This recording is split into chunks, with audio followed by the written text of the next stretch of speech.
আমি রথের দিন ভিডিও না পোস্ট করে হঠাৎ করে উল্টো রথের দিন কেন ভিডিও পোস্ট করছি?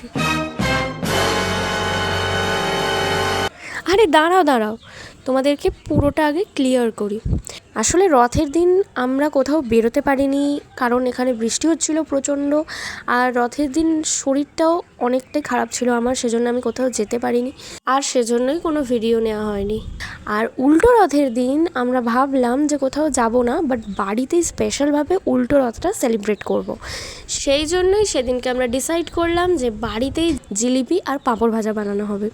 তো প্রথমেই বাবা জিলিপির ব্যাটারটা বানিয়ে নিয়েছিল, কারণ বাবাই এই সমস্ত কাজ ভীষণ ভালোভাবে করতে পারে।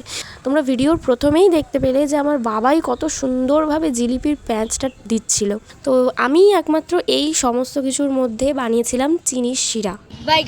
তো সেই চিনির শিরাটাও আমি ভিডিও করতে পারিনি, কারণ আমি তখন ভুলে গিয়েছিলাম। আর ব্যাটার বানানোর সময়ও একই সমস্যা, আমি ভুলে গিয়েছিলাম ভিডিও করতে গাইস।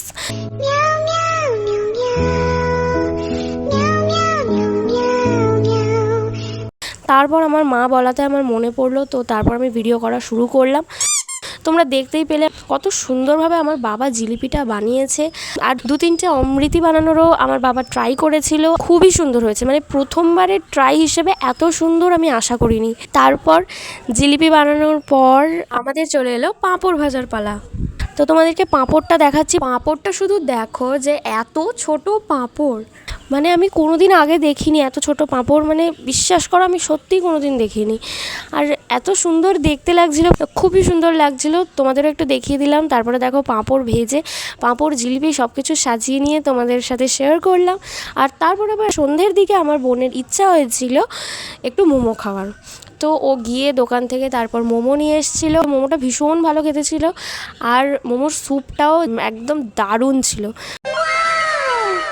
তাহলে আমরা উল্টো রথের দিন সন্ধ্যেটা এইভাবেই আনন্দ, মজা আর স্পেশাল খাওয়া দাওয়া করে সেলিব্রেট করলাম। তোমরা কিভাবে তোমাদের উল্টো রথযাত্রার দিনটা সেলিব্রেট করেছো আমাকে অবশ্যই কমেন্টে জানিও। সো চলো, আজকের মতো এতটাই। দেখা হচ্ছে আবার নেক্সট ভিডিওতে। ততক্ষণের জন্য তোমরা সবাই ভালো থাকো, সুস্থ থাকো, আর আমার ভিডিও দেখতে থাকো। আর ভিডিওটা পোস্ট করতে দেরি হলো বলে সরি।